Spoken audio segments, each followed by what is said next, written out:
Hi, I'm Agnes Callard, and I'm not going to give you any advice.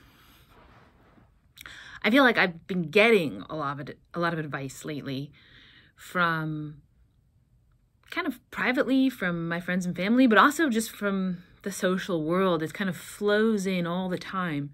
It doesn't always take the form of advice. Sometimes it's like nudges and suggestions and helpful hints and just requests to think about something. But it often is directed at my emotional state. So I feel like people are telling me when I'm angry, they're telling me not to be angry. Like, don't be so angry. You know, take a step back, reflect. We're all in this together. Be calm, be rational. And that just makes me more angry. Like they're trying to get me to not pay attention to something that's really important to me. And then sometimes people are trying to get me to be angry.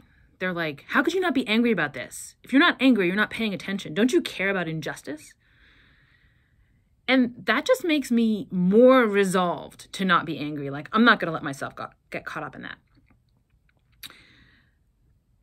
But the reason I'm not giving you advice isn't only that I don't like advice. Like, it doesn't work well on me. It doesn't create the desired effect.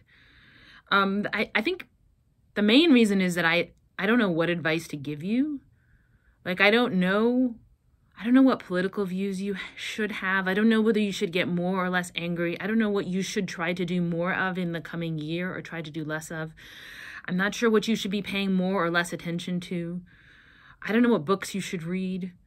I don't know what books I should read. I mean, I just started reading Thomas Mann's Joseph and His Brothers. It's like 1,400 pages, and the beginning of it is really boring, like the first couple pages. And I'm like, should I keep going? I started it last night, and I don't know whether I should keep going or not.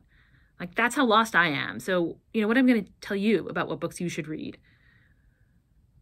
I mean, you might think, well, but surely you finished some books recently that were good. That's true. Actually, I have. I've read some really great books lately, and I'm not going to tell you what they are. And you'd be like, come on, you could recommend us some books at least. Like, is that so much to ask? Just a few book recommendations? Just that tiny little bit of advice?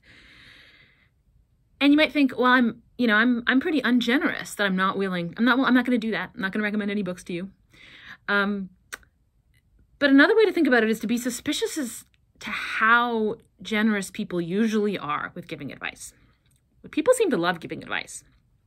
They're always ready to do it, right? They're like, if you ask them for advice, people tend to be excited and poised, almost like they were poised at every moment. They were just waiting for you to ask, right? Why are people so desirous of giving something? Normally, we like getting things, but I think we like giving advice at least as much as getting it.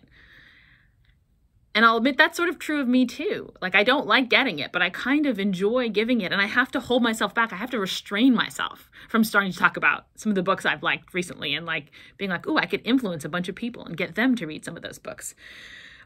Because one of the things to me that's weird about that is like, why would I care? Like, why is that attractive to me if you read some book that I just read? Is it that I'm so philanthropic that I just happen to love the random people who take this suggestion and want to improve their lives? Or like I somehow am so attached to this book that I need to be like an advertisement for that book, and I need to promote it in the world, and I need to get it being read by more people. Most of the really good books I've read lately are by people who are dead, so I can't even like benefit those people. So there's something really strange going on in the kind of motivation to give advice. And so I'm consciously restraining that and saying, I'm not going to tell you what those good books are. And I want to instead think about why it's so tempting. And I think why there's something for me to restrain. And I think it's that there's the form of helping you that I am giving when I offer you advice is a form of helping that is unusually, in a certain sense, free. So most helping isn't as pretty as advice. First of all, it requires sacrifice. A lot of times if I want to help someone, I have to give something up of my own. Like if I want to help someone and give them money, then I don't have that money anymore, right? But when I give advice, yeah, there's my time that I took to during which I spoke the advice, right? But I'm giving you this time anyway by talking to you. So I'm not giving up more by turning it into advice than by just talking to you the way that I am now, right? So in a way, I don't, like, by giving advice, I don't sacrifice anything. So it's pretty in that way. It's like a nice kind of help, the kind of help that doesn't cost the helper anything. But I think that's a bit cynical. I think the real appeal is not only that it doesn't cost the helper anything, but that it doesn't cost the one being helped anything. So if I think about the people that I help, a lot of the people in my life, when I try to help them, like my children, like, what does my help look like? Sometimes it looks like this: no dessert for you because you didn't eat your vegetables.